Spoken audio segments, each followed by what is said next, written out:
बिस्मिल्लाहिर्रहमानिर्रहीम। अस्सलाम वालेकुम व्यूअर्स, कैसे हैं आप? मैं हूं जमील अंसारी, आप देख रहे हैं कुकिंग विद जमील अंसारी। आज मैं आपके लिए ईद स्पेशल मटन कढ़ाई की रेसिपी लेकर आया हूं। बहुत ही आसान तरीके से हम आपको बताना सिखाएंगे। इसके साथ एक प्रेशर कुकर लेंगे और इसमें 1 कप घी शामिल करेंगे।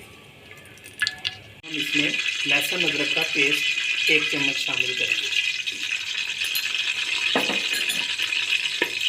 और ये 1/2 चम्मच साबुत ज़ीरा और 1 दालचीनी का 1 इंच का पीस शामिल करेंगे।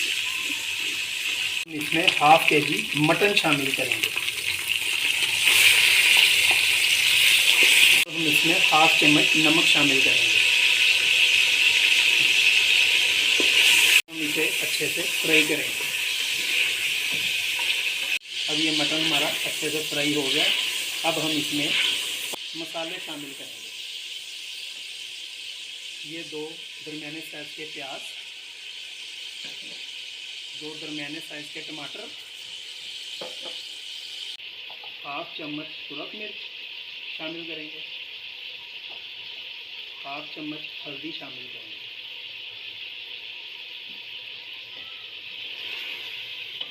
अब हम इसमें 1.5 गिलास पानी का शामिल करेंगे।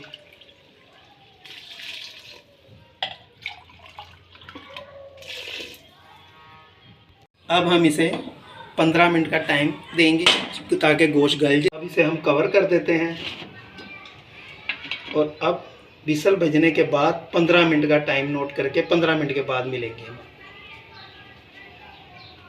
मिलते हैं 15 मिनट के बाद। 15 मिनट कंप्लीट हो चुके हैं। इसकी प्रेशर कुकर की गैस हमने रिमूव कर दिया। अब हम इसे गोश्त को देखते हैं। बिस्मिल्लाह।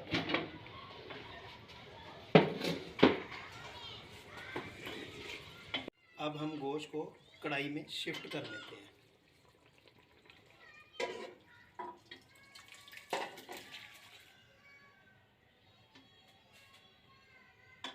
अब हमने गोश्त को कढ़ाई में शिफ्ट कर लिया। अब हम चेक कर रहे हैं गोश्त हमारा टेंडर हुआ कि नहीं। ये देखें, गोश्त हमारा टेंडर हो चुका है। अब हम इसे अच्छे से भुनाई करेंगे पानी खुश्क करने पर। अब हम इसमें 1 चम्मच सूखा धनिया का पाउडर शामिल करेंगे।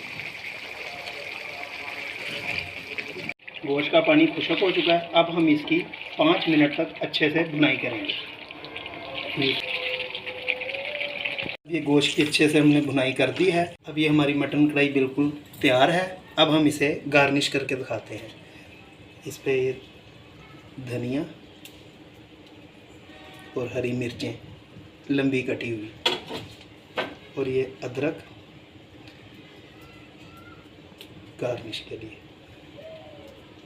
ये मटन कढ़ाई बिल्कुल तैयार है। ये फाइनल लुक है। अगर आपको मेरी ये रेसिपी पसंद आई हो तो ज़रूर ट्राई कीजिएगा। मिलते हैं अगली रेसिपी के साथ। अल्लाह हाफ़िज़।